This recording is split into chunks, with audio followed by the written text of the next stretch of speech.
Nkwebaza okuba nti okyekuumidde ku Star TV emunyenye yeggwanga program bangu kambye nfuna tukyagenda mu maaso nga bwe nkutegeezezza ensonga ze tugenda okwogerako kaakano nsonga za bannaffe bano abagenda ku mawanga okukola emirimu naye nga bagenze mu ngeri emenya amateeka nga bagenda mu ngeri ey'okukukusibwa olumu kino kikolebwa nga be batwala tebamanyi ate olulala kikolebwa nga ne be batwala bennyini nabo bambi olumu bategedde naye olw'okuba bali desperate baagala ogenda okubaako kye bakola nga tebalina bwe bagaanira bambi nabo ne beenyigira mu ekyo okukakana ng'ebintu tebitambudde bulungi naye tulina munnaffe ono wa Migrant Workers Voice ono nga yayogerera abo ababa batwaliddwa okukola emirimu gino okulaba nti byonna engeri gye batwalibwamu ebeera mu ngeri yennyini ekkirizibwa mu mateeka ssebo omukulu Kayonde Abudallah mukamonse okulaba era namusa kubatulaba abatulaba mwenna baganda bange amannya nze Kayonde Abudallah ndi musanyufu okubanga nkomezeddwawo mu studio za Star TV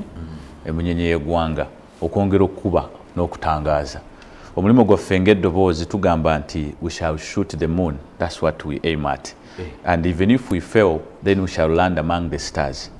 Bwe kiba kiganye we shall be known for that. Nti twagezaako kye twasobola twagala genda ku mwezi exactly straight line. Niye mugamba nti wakiri bwe mutaatuuke ku mwezi wakiri munaaseeyeeyeza mu munyenye mu ne tufuuke munyenye tujja mmulisa ekitono kye tunaaba tusobodde. So ekyo bonna obubaka bugenda eri abakulu naddala abali mu mulimu gwa recruitment oba labor muri gavumenti yaffe administration nti bakola bulungi okulaba nti balwanirira bannansi be balemereddwa okuliyetingira emirimu wano, in other words kubanga okwendosinga policy oba okuteekawo policy it doesn't need government to apply rocket scientists, you know. Does it need a rocket science to put up a minimum wage policy? Anti bo bagamba okusinziira ku mbeera y'ebyenfuna. That is up to them. They have a lot of meanderances. Yes, they will give. Bakugamba nti okusinziira ku bakozi ba business bwe bali n'obusobozi bwa business bwe otunidde business ze tusinga okuba nazo mu Uganda bakugamba nti business ze tulina ntono kakati nga what is failing zisobola okusasula bwe bayisa minimum wage balaba nga bayinza okusuula ekonomi emirimu mitono nabo bakikkiriza emirimu mitono ekimanyikiddwa so ensonga lwaki ekigambo kya labor export bakiteekako amaanyi bafuba okulaba nti nakyo kisigala nga kitinta. Right, good. It is acknowledged nti emirimu mitono nabo bakimanyi, right? So bw'omala okukimanya n'omanya nti abaana bange mbasindika wa neighbor neighbor yanyamba okubawa ekyemisana then you organize them. One, olina bateeminga okuba nti batuuke wa neighbor ate tebamuvoola nabo bennyini tebavoolebwa. So wateekeddwa okubaawo enkolagana eri mutual. Twagala kwebaza government in particular nti yagenda neekola endagaano mu ggwanga erya Saudi Arabia where they export Ugandans legally bagende bakolereyo. Yes, then ne baba nga ate bagezaako ndowooza n'okusaawa amakampani gano eringa address twasobola okumakingira abaana bano ewaka nti omwana bw'ayita mu kampani tusobola okumumanya nti yayise wano n'ebimukwatako ebiri.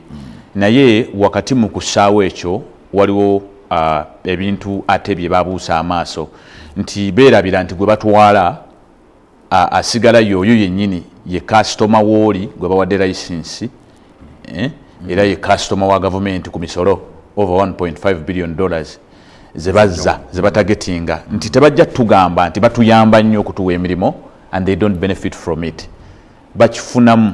In other words, they struggle to strike a balance okulaga nti yes batuwadde nnyo emirimu therefore tulina okukkiriza kyonna kyekiri kuba walaba omukulembeze yavaayo n'agamba ebintu by'okugenda ebweru ebyo you know sibikkiririzaamu ebintu by'abaana okugenda okukolera ebweru tabikkiririzaamu naye ate n'amaana nakugamba lwaki ate mu layisensi nga abawarabu okunona wano abaana baffe twakkanya ne Saudi etwale etuwe ssente bateekemu lwaki kampani ezo zijja ku baana ssente.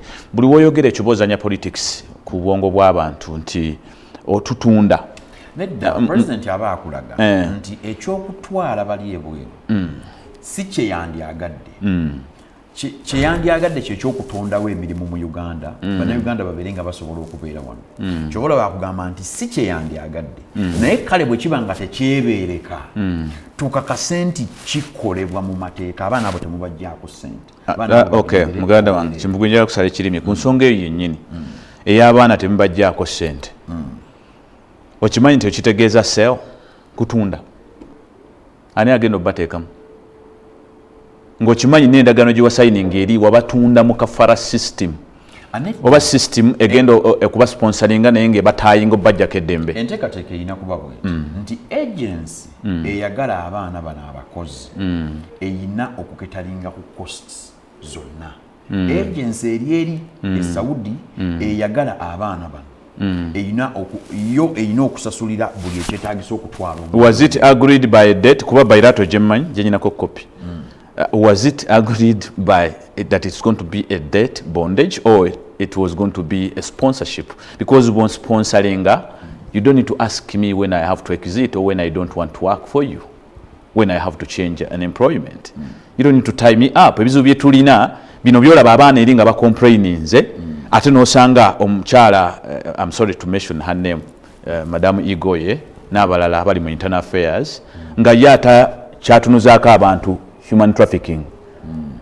It is not the issue. You've already said abaana bange bali one neighbor. You cannot begin saying bwo basanze automatically omaze okutegeera nti ekizibu ky'olina ewaka mu maka go njala abaana tebakkuta. Owulira kati bw'omala targeting nti balina kulya one neighbor mu ssaawa bwe ziti n'obudde bwe buti. That means you put order which you have to follow awatali kwebuzaabuza. Kati bw'otandika okusanga abaana bano oluusi bagenze one neighbor basanze bibasoomoza balidde tebakkuse bagezaako okulonderera ewalalalala then oba bacomplaininze ku bye basanze one neighbor then n'otandika okuvunaana bano bakulu baabwe oba abana ekigambo kya human trafficking kino ekyokukusa kiki ekisinze okukireeta naddala kati mu kiseera kino tuyinza kale okugamba abamu ffe bwe tutunuulira tusobola okwanguwa amangu okugamba nti olw'okuba omuggalo guli gwaliwoko abaali balina okugenda ne batagenda kakati abaagala okugenda bangi y'ensonga lwaki oba oli awo abamu batandise okusala amagezi onaayite wano naye ekintu kino kibaddemu okumala akabanga human trafficking ono ensonga enkulu yennyini emuleetera ddala nsonga ki? Okay, human trafficking was not so popular in Uganda. Teyali popular nga tonaleta safe labor migration. Buli woleta safe labor migration no sawa ma company gomanyi. Siba yaye siba bi obamanyi naye wotuuka obba kwatuluso bakwatanga abayaye. Okugeza anti nga bamenya amateeka. Anti nzija. Yes bagamenye but try a process that will not embarrass them before the audience they are serving. That is very important. Because as you embarrass them, no embarrassing and over labisa bulala, they are going to lose the trust, the public trust. Reputation. Exactly. Kati icho che nyini nyini obokuma muliro human trafficking. The same way. Yes. Era bwulira abaana babiyogera. Nzoma ibyange biri open. Babiyogera. Bi company byakola ki? Byatutama. Mukigale mushigale nebe bamala okukiggala then nga bategawo omuwaatwa guno tukutebe bakukusa. Abaana bayise Kenya. But still gwe ataddewo embeera lwaki tebayite Kenya nga babagambe ebikampani bibi. Of course they are lacking an option. They are in a frying pan mubafumbye tebalina mirimu mu kimanyi tolina mmere emala waka and you are pretending wegaggasa for what? Ate nga bikampuni byovuma bikola on behalf of the government. Exact bikolera gwalina okuwa emirimu you are the main employer. Bano bakuyambako. Bakuyambye enkwata gy'obakwata. Number 2 obawadde bano abasajja bakola business.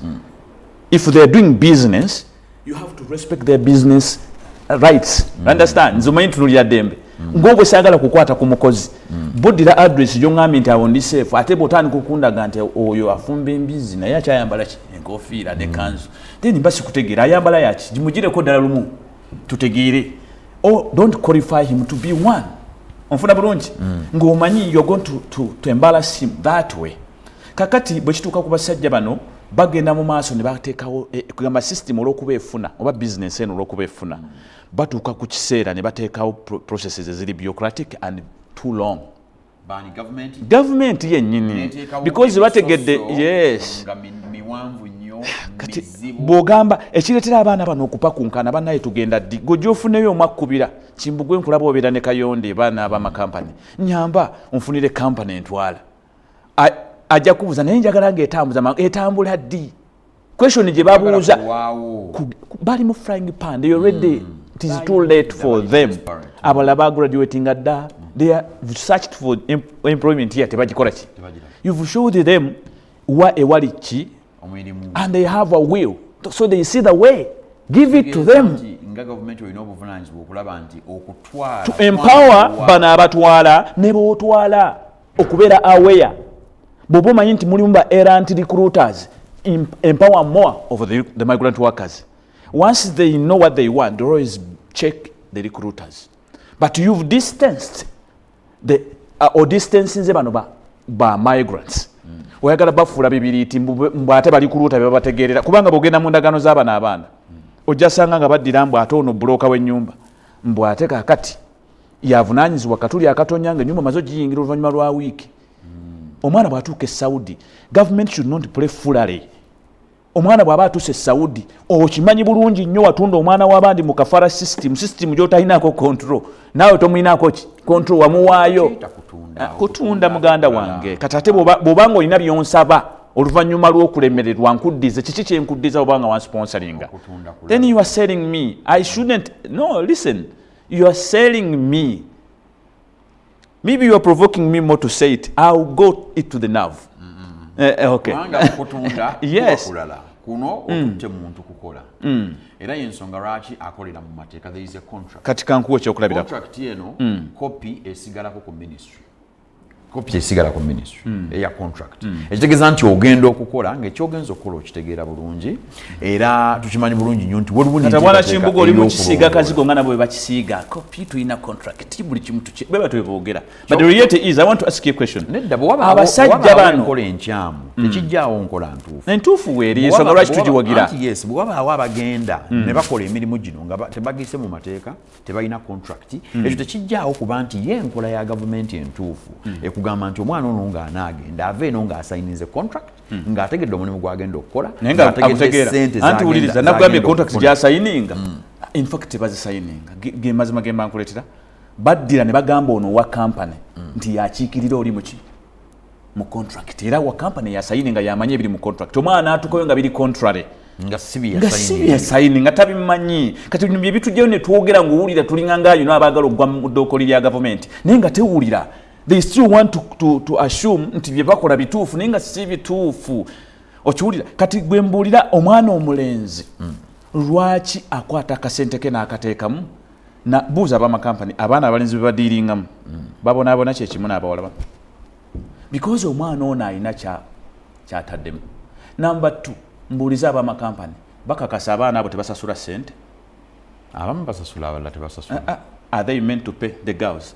The girls are not even a coin, only mitwale etano. But tugenda ku record.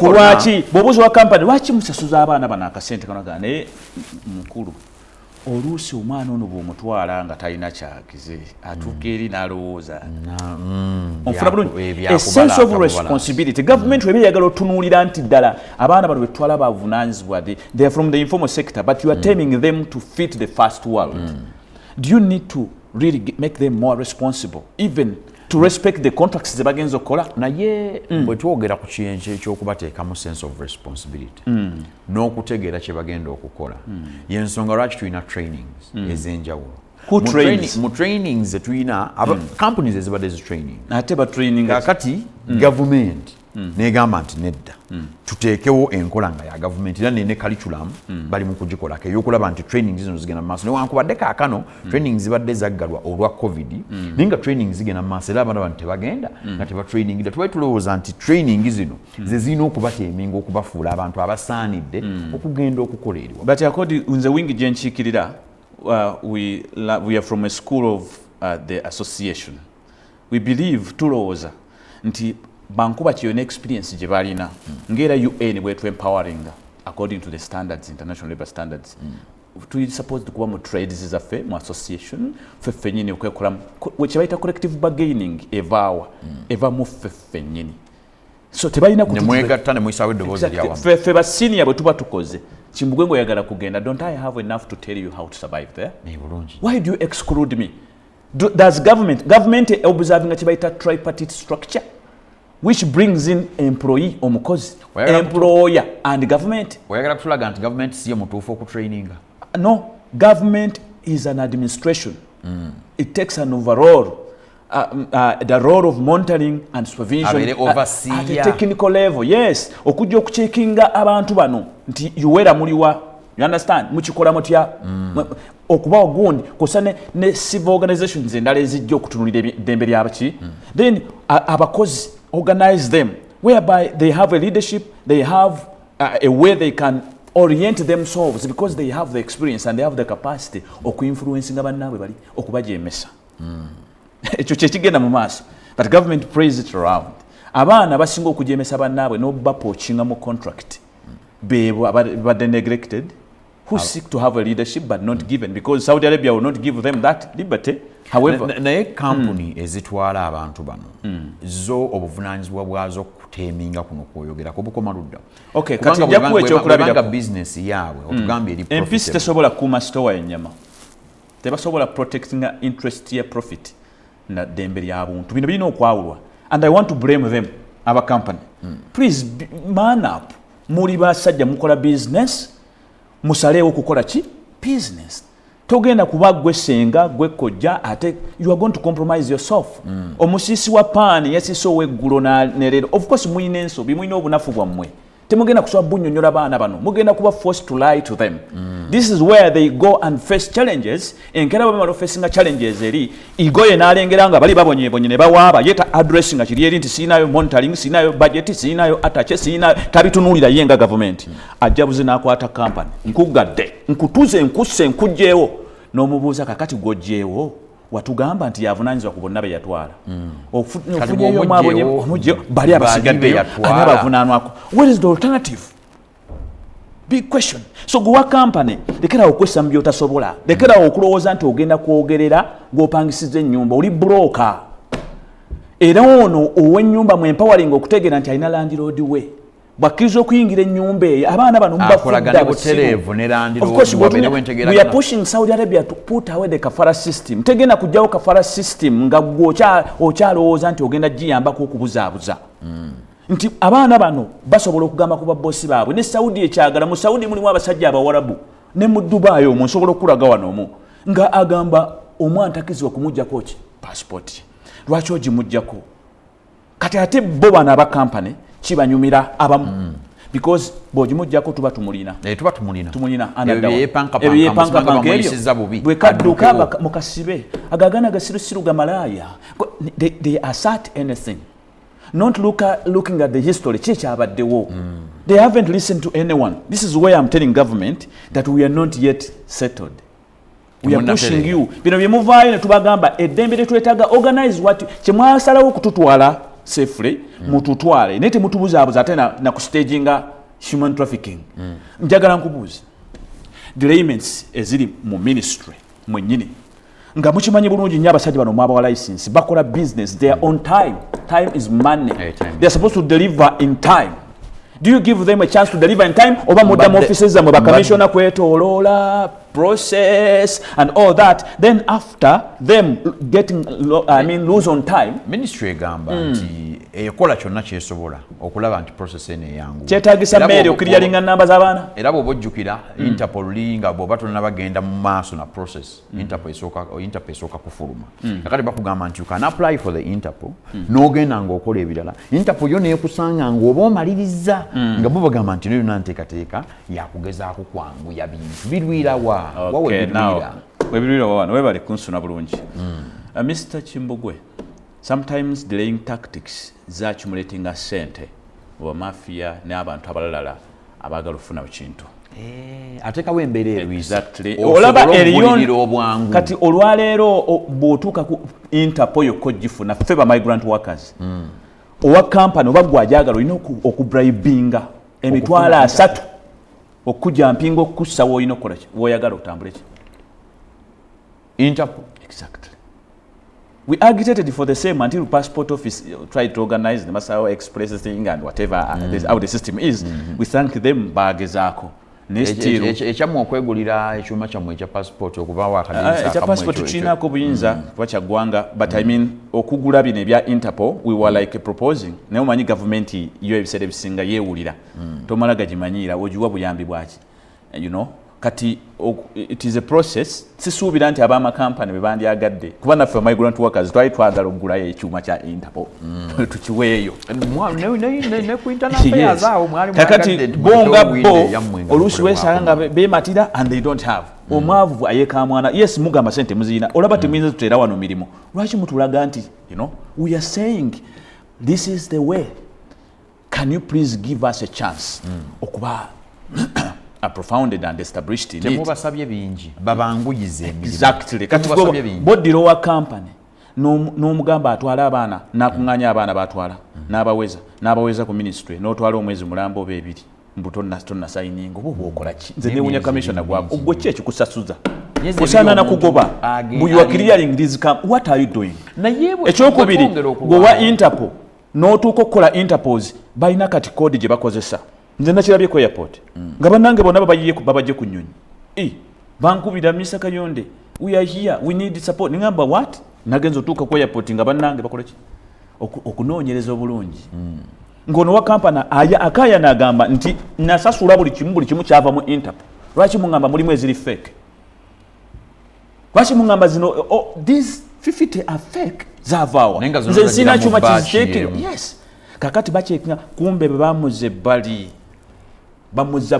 ate naye tasobola kuleka ticket ekola ki time egwako bamuze bali mugava mu byokaya na bako kyogira tukute koleki ogende kati abakola ekintu kino balina omuzannyo gwabwe munda adeleyinga asobola okukamulira wali wamanyidde ddala nti esaawa eno esembayo and I want to call the IGG to look into this Madam Nakalema checking abasajja abali mu Interpol n'engezi issuingibwa ministry emirimu gino emivuyo egimanyi ate terina desk ku airport they in the racket nabo abamu ku bo bali mu kintu abamu kubonga bokyogedde si bonna there are some good guys in the ministry by the way very good ones tetujja ba mentioning but they know naye bino mu bibatuusaako are they aware now why am I here this is a public of course we've written to them several times and we have reached to an extent of we are in the process of meeting the minister. We've met her addressing the same issues. I know she's trying to think about and synchronize what to do. We are waiting for her feedback.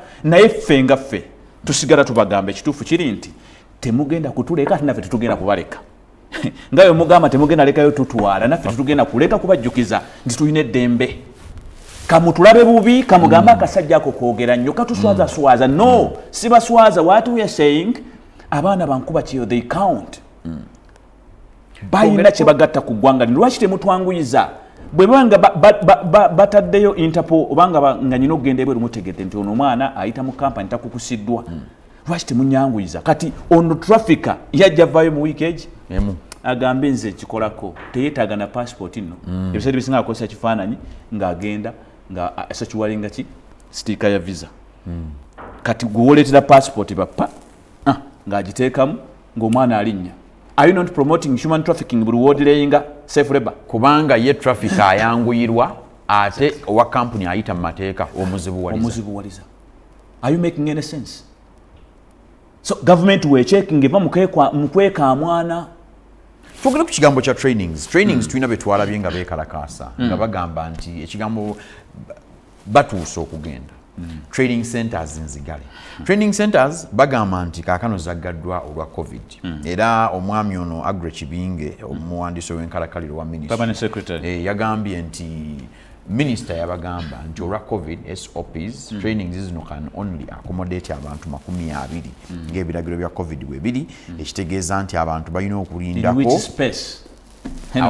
omanyi bwana Kibiri waliwo uncoordination and overzealousness in giving orders engeri abasajja banengeri bakolamu ebintu we should be real kyovolaba government ebatagalako I will say that sorry to say for reasons tebawuliriza muntu wa wansi what is on the ground they don't take the sense of what is they feel buliriza abantu bano bagamba who are the people involved nawulirako omukulembeze nga agamba Mr. Kasaija nti gwe oyogera bintu bya finance nina bagamba mulete bano bemuwase benyini mubabuuzi boogere ministry itako kuba migrant workers thanks to the new minister yatuyise webale nnyo we hope we shall get what we want naye lwaki muvaayo ne mutowa order nga temumaze kubuuza ku baani bekikwatako secondly mwe mutowa butowa ebintu biri general you have different sectors they are affected differently waliwo ne bemuyita ba special workers bemuyita biki they are affected differently but still bwovaayo no over judgment n'ogamba nti teri kugenda kugira kusomesa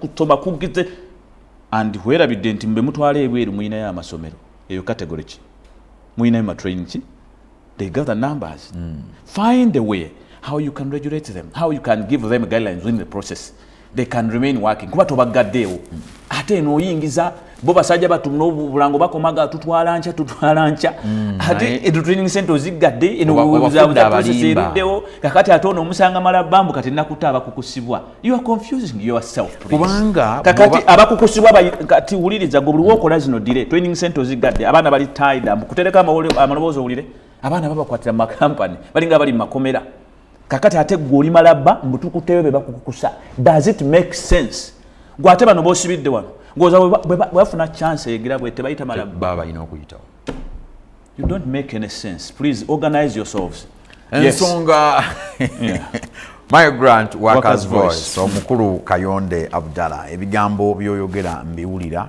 enendooza kyali badde kirungi nnyo ministry ne mujengeejinga ku nsonga zino we have written to it it's on record we petitioned the parliament ate gwe olina omukisa nti gwoli wa Migrant Workers Voice kakati bino byoyogera amakampuni agatwala abaana ebweru tegasobola byogera nga bwogera kubanga that's why I tell them empower me please yes kubanga go we googerera ebifaanana bwebityo license begenze they have someone they working for era abasinga bambi bw'oba oyogera nabo bakugamba nti munnange twogerako kyetukola ki kyetusobola ne tulinda bakole omukotasonga musezaala we kakati kitegeeza nti gwe olina ate okukola ekyamaanyi nnyo okulaba nti ebintu bino bituuka kubanga bo bali tebajja kusobola kwetuusiza bintu bino batya olw'okuba nti license bajja kuzibajjako of course bajja zibajjako ku lw'entegeera eyo eriwo naye bakama bange I respect you the administrators abakulu abali mu government let it go on record we have to appreciate tulabe nti industry eno gye mwatandika olw'okutaasa bannayuganda basobole okufuna emirimu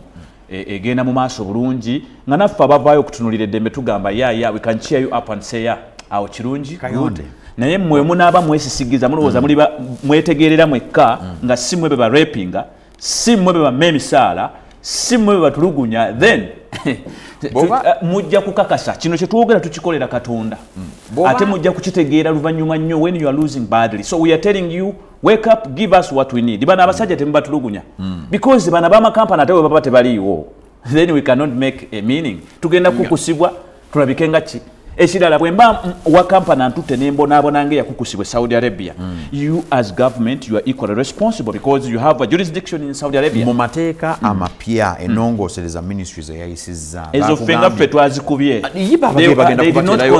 bagenda kubatira atakikubuli okay that one is okay amateeka ge baleese oba regulation gye bakutemu bayinza okuba tebakiindiketinze ne bo mu speech gye nawulira okuva ewa speaker waabwe balaga they have plans okusawo atache ekyo era atache bagenda kuba ne budget eyaabwe okuva mu parliament nga government yabavunanyizibwako tegenda kutunulira ate bano bamakampani because ulwosaba abamakampani sente za monitoring equally you are compromising them owulira kyekimu n'ekintu kye bakola balina ekintu kye bakola gavumenti ekkuteko bweba efuna omusolo okuva mu baana abagenzi erekeraawo okulembeza ekyokusooka okusolozaayo nga tennagaba job orders e Saudi Arabia nga zijja it is a complete sale singa nkisunako bakama bange mujja kulowooza omusajja abadde kyono akoona mu luwombo erindako naawe halo kintu kino ekyaseero kino bano abaana okubonaabona kwabwe n'omuwala bwagamba gundi nakuteekamu obukadde bwange 18 tonzanyirako njakukuba oluyi so embeera eyo omwana eyali yakava eyo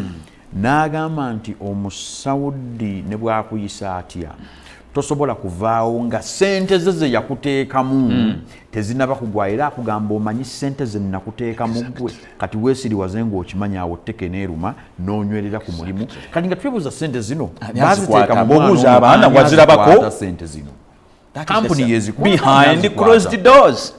So if you have to continue doing your data business, please organize. We need our rights. Joyagala nkugambe? Saagala te government gituusa wabi because ze manyi ensonga za leba singa tuzisuna esobola n'okugwenca kino nkyogera mu TV ya ggwanga. Zezine emboozi zetulaba nga zirwaninga eziraga okutunda. So batuwulirize buwuliriza tubagambe bassebo twakkiriza tukole ekibi ekitalekeka. Twakkiriza mututwale mu buddu. Please listen to us. Listen to us because you are selling us. Bwana Kayonde sebo tweyanziza nnyo. You are selling us and we accepted the okay mutufunemu naye mutufunemu ekisaanidde. Ndooza olwakadde katukomaawo Bwana Kayonde ne tweyanziza nnyo tweyanzege Migrant Workers Voice. Ono nno ery'eddoboozi eryogerera abo bonna bonna abatwalibwa okukolera ebweru n'okulwanirira eddembe lyabwe okulaba nti bwe bagenda eyo tebatulugunyizibwa. Sebo tukwebaza okuba nti ensonga ze n'ozinnyonnyola bulungi nnyo nkakasa naawe abaddeko badde ogoberera ensonga oziwulire tulowooza nti ekintu kino ekyokutwala abaana ebweru mulimu nno munene nnyo era kiyamba nnyo eggwanga lyattu Uganda tufunamu nnyo bannansi bafuna emirimu ate n'akasente akakomawo ewaka nako kawerako tulowooza nti bingi ebirina okulongoosebwa bingi ebirina okutereezebwa okulaba nti tukola balance tufunemu ne bali nabo bafunemu naye bwe bibanga bikyaliwo ebityo ndowooza nti ministry eveeyo ebeeko byetereeza kkiriza program banku byenfuna wanti tugenda kusukkawo tugenda mu weekend twagala okwagaliza weekend ennungi mbaddewo nnyo Brian Kimbugwe ate nabadde ne munnange Masi Lugemwa tubagaliza weekend ennungi mbere bulungi mweraba.